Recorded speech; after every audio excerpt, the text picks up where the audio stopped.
Welcome to How to Be a Humane Leader Without Losing Your Job. Dive deep into humane leadership, crafted for today's fast-paced business world. Don't miss out our weekly YouTube live sessions every Thursday at 8:10 a.m. Central Time, 10:10 a.m. Eastern Time, where we engage and tackle pressing leadership topics. Listen to our podcast on all major streaming platforms and join us as we explore the essence of humane leadership in today's dynamic business landscape. I'm Roberto Torres, a seasoned startup engineer leader, alongside Chris Olerke, a Fortune 100 IT leader. Today, we will discuss how does a humane leader measure morale and work to improve it. Hi, sir. How are you? Happy 4th of July. Thank you very much, Roberto. It is our Independence Day. So if you hear some fireworks in the background, it's probably my wife getting ready to explode some things. Okay. Great, Ben. And since today is Independence Day in the States, and it could be related to morale within the team because it is a day of joy and togetherness and everything. What are your thoughts of keeping a high bar of morale within the team? Well, it certainly is important that we monitor morale, because if it starts to decline, we will start to notice it in our productivity, right? So we definitely want to be keeping an eye on things. How is our team doing compared to yesterday? Do they seem more engaged? Are they upbeat when I talk to them about project statuses? How are they interacting with each other? So it is very important, because these days, you may have read in the headlines a new phrase, relatively new over the last few years of leadership, which is quitting in your chair. And I think the really the low point of team morale is when you have team members who literally, they come to work, they do the bare minimum to exist, maybe even don't do any work at all, and they quote unquote quit in their chair. They don't turn in their notice, they don't truly quit, but they just don't perform. And that's probably the low point of morale. So we as humane leaders, we need to be watching, observing our team members, and again, hopefully, working with them to boost their morale. Nice. I think this going to your office and having this kind of behavior could happen actually in any country around the world. But I think the challenge over here would be that a leader will have to identify this pattern of behavior and act accordingly to this. Because I think that as we have a big team, of number of headcount over there, it might get some difficulty to recognize and act to this person, right? Yeah, certainly. And again, we always have to adapt our humane leadership to the size of the team, the type of work that we do. So if you have a certain number of direct reports, you've got to balance your time between them. But there are signs that you can watch for that poor morale. Maybe it's just the enthusiasm level in their voice. Let's assume that we're working remotely over Zoom or something like that. If they don't seem as upbeat as they normally do, if they're not as engaged, maybe sometimes before you start talking about the projects, you have a little bit of banter back and forth, maybe a joke or two. If they're not interested, they're disengaging and all of that, if all of their answers are very short and not upbeat, you may be at the very beginning of that morale problem. Now, as humane leaders, we're not psychologists, so I certainly would not expect us to be clinical about what we're doing for team morale. But by observing those things, what's changed recently where someone is maybe not feeling as upbeat as they normally do? Has something started to go wrong on the project that they're not quite ready to disclose to you yet? There might be some things like that are impacting their morale that are within the scope of things that we can manage as humane leaders. We certainly don't want to be delving into their personal lives if they're not sharing it to us, et cetera. So always start with the work-related things first. Hey, Roberto, normally you have a good joke for me today. Every time when we meet, how come no joke today? And then if their back and forth kind of doesn't perk up, you're going to have to pay much more attention to that employee versus, the other 8 or 9 or 10 or 200, however many, people you're responsible for, and start to figure out, is there something within your control that you can do to help? Maybe the project's not going well. Is there additional resources you need to bring? Is there some tools that are not functioning as they need to, and the vendor's not providing enough support? So you as a leader need to put some executive pressure on that vendor to perform better so that your team doesn't feel overwhelmed. Yeah, and I would also this, let's say, for instance, that before we gave a project to this person and the eagerness that they show with these new projects. Because if it's a project in which they have done 1,000 times, they won't show any emotion. They will do their job. But when there is a new project that might challenge that knowledge of them, that it will improve hard skills, you can sense the emotion that they have within this project. And if you gave a new challenge, a new project that hasn't been done, something really new, or that might, excuse me that I'm being redundant, challenge them, and they say, oh, great, I can do it. There is something about their morale. There is maybe, as you mentioned before we began recording this, the happiness, it is a component of morale.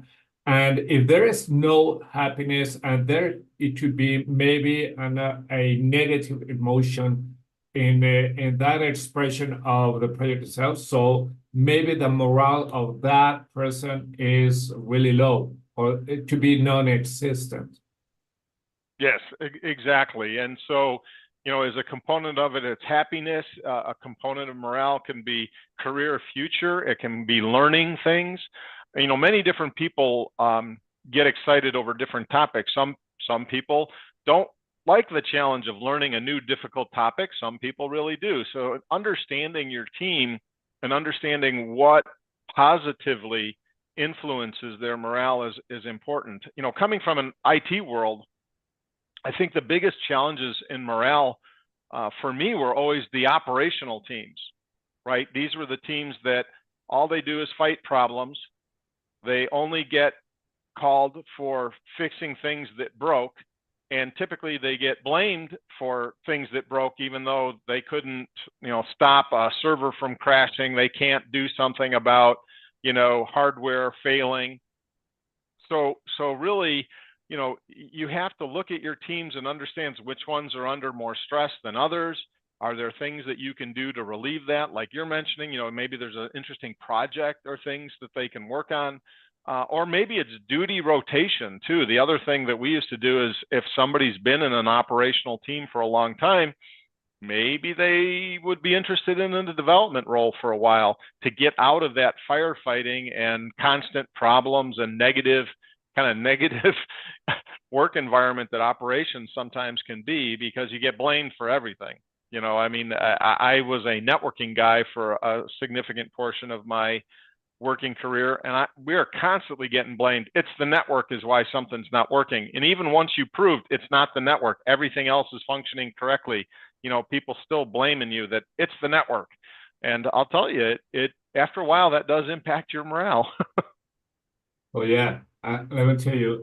2 days ago, I interviewed a mid engineer for a position that we have today as an open position, and this guy told me that he was rising in his company, but due to the top salary in which he was rising to, he was going to become a manager. So the CEO moved him to a management position, and his morale crumbled down completely because he didn't like what he liked was coding, infrastructure, architecture, frameworks, etc. But managing people was something that he really hated. So he was really unhappy with this situation. And even though he talked with his manager, in this case, the CEO of the company, the CEO said, I'm sorry, since you earned this amount of money, you had to become a manager. And that's something that hit his morale. That's why he applied to the job position that I posted on LinkedIn. So I think also we as leaders, maybe we have to think not as a straight line, not specifically within a process. Let's say, for instance, in this case, if I had to raise someone and this person should be, I don't know, maybe 20% above his pay raise right now, his salary right now, instead of becoming a manager, I will detect if this guy wants to be in a management track or a technical track. So instead, what I will do is create an IT position, or in this case, an engineering position that could be maybe a staff engineer that will have this type within of salary, and this person could fit. And other responsibilities will be the ones that he enjoys or she enjoys, instead of something that, oh my God, I don't want to be a manager. And he told me, I want to code again. It's my passion. It's the fuel that brings joy to my life. So understanding that, I would rather put on the right track instead of the road one. Yes, we shouldn't assume that people want promotions that are in line with our career paths, right? So everyone has different interests and things that get them excited and boost their morale. And just because something excites us and that's the direction we want our career to go in, doesn't mean that everybody else wants to follow that same path. Unfortunately, some companies don't have technical ladders. We did try our best to have some equivalency where even if you didn't want to get into the people management side, you could move up a technical ladder and still get pay raises and promotions and things. Most of those efforts, in my opinion, at least for ours, didn't work very well. They did for some people, but so few that you do typically lose a lot of the most senior technical people because HR is still old school, and they equate your value with the number of people that you manage. Now, as things mature and HR wakes up to the fact that you do need really bright technical people, certainly in startups like you have, HR is going to be much more willing probably to pay those senior technical people who are really easy to identify the value that they're producing. In super large companies, it's much harder to do that. But realize that the bottom line is not everybody gets excited by the same things we do, and not everybody gets excited in the team about the same kinds of projects, et cetera. So you do have to get to know your people to understand what you might be able to adjust to boost their morale. Oh yeah, and the thing is, morale could have a different meaning for you and me, and maybe for everybody. So we don't have to think that as we got joy and happiness from our work, it to be the same for everybody. Maybe someone will say, I'd rather have tough, complex projects, and that's where my morale will go up. And some other people might say, I'd rather be in a team where I can express and hear my express my opinions and hear the other ones. So I think identifying what brings joy and what brings a bad traits to people is something that we must do for each individual as well as for the team. And and talking about the team, you cannot uh, create morale based on what everybody thinks about morale, but what you think as a leader could bring um, coherence within the team, and this coherence is to have a better performance and to bring the results and the team to stick together as a team. Because I remember well that there was a phrase that said, there is no I in team. So with that in mind, morale has to be an exercise given by the leader as well as to yourself as well.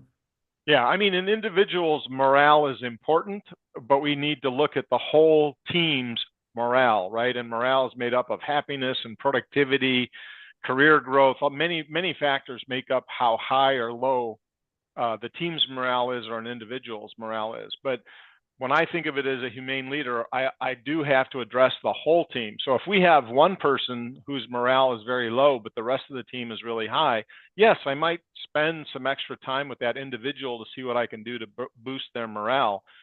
But I'm more concerned about making sure that the one low morale doesn't drag down the rest of the team also. And so there's nothing wrong with the humane leader sitting down with that one individual and saying, what's wrong? Look, you used to be very productive. You used to be very jovial. You used to collaborate with the other team members to get things done quickly.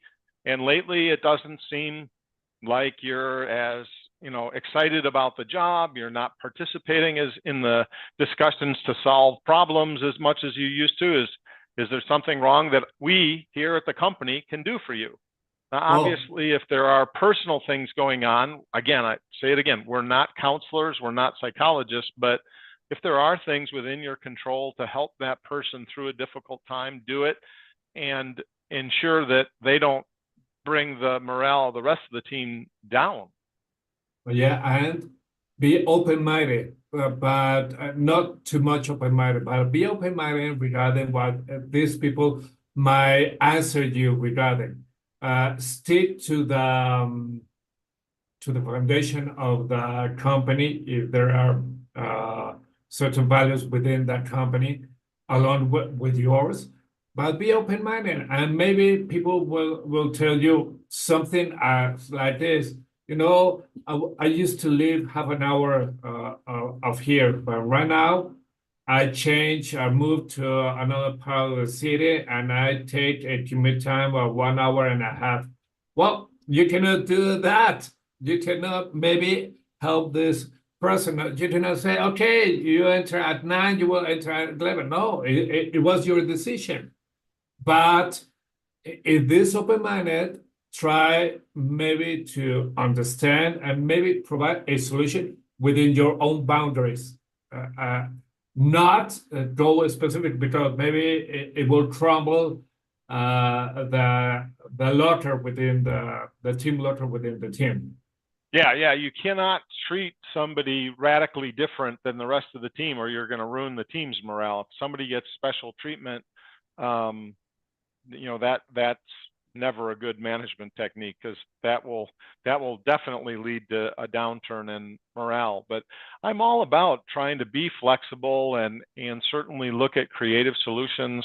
Long commutes are one of the things that I just never embraced. I find driving long distances to get to work, a complete waste of time. I mean, yeah, you could listen to books on tape. Maybe you could participate in a meeting that's all audio, and but you're going to be distracted by driving. You should be paying attention to your driving.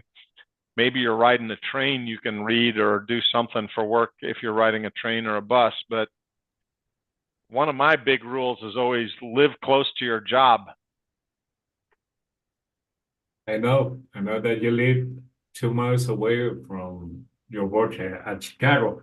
Very few people can do that. Yes, very few. But it Yeah, but it made me more productive and kept my morale higher than many of my coworkers who would sometimes get to the office so mad because there was an accident. Their normal commute of 45 minutes one way now took an hour and a half. I feel bad for you. My commute took 2 minutes. I'm sorry to hear that, you know. oh yeah. There's nothing you can do about that.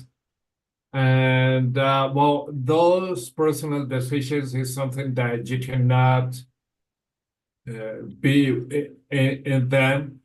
But what you could do is maybe direct this person to maybe what is this called when you travel with someone else? Oh yeah, when you share the ride. Oh gosh, Co-riding? why can't I think of the word myself either? Yeah, because there is a word for it, and right now, because I never commuted, but I know what you're talking about, where the two people who work at the same company, they ride, get together and they all go in one car. Why can't I think of that word? Boy, I'm getting I, old. we are old, man. But I think it's co-writing. But maybe it has something, a different word. The thing is, if you know maybe that this person lives in this county, and maybe you could approach human resources and say, is there someone at the company who lives over here? And maybe get them together to make that Carpool. long commute. To carpool is what they call it in the United Carpool. States. To carpool.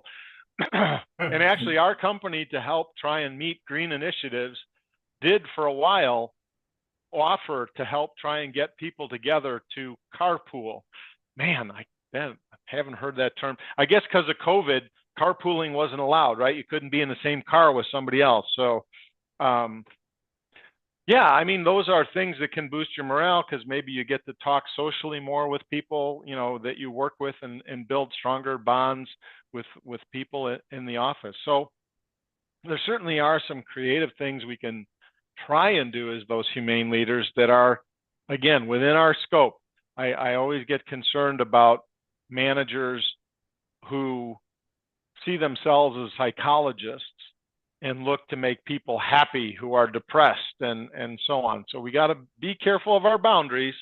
We want to stay focused on work, on things that we can control, but morale is very important, and we need to be keeping our eyes and ears open for detecting the early signs of morale going up or going down. Because if we see it going up, do some more of what you've been doing. If you see it continue to go down, what did you change that's maybe making it worse? If it's within your control, again, maybe it's something personal with that person, but watch for those signs and do what you can, because a team with high morale is definitely way more productive, way more successful than a team that is feeling down in the dumps. Yeah, and also a team that has a strong values and has a strong cohesion as well. A member of the team might help the other one who has low morale. Maybe as a team, they will get them to get a higher morale and get the work done. Because in the end, when you don't do your work, it affects other members of the team, and people don't want that. So they might try to boost that morale. Yes, sometimes it is not the leader of the team that can do the most. Sometimes it's a peer that can help the person with low morale the most. Oh yeah, great.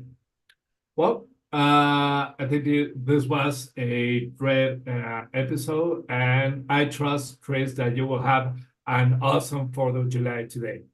Thank you very much. I have all 10 fingers, so hopefully after the 4th of July, I won't have exploded any of them off, and we'll have a safe discussion next week too. Okay, I have it too also.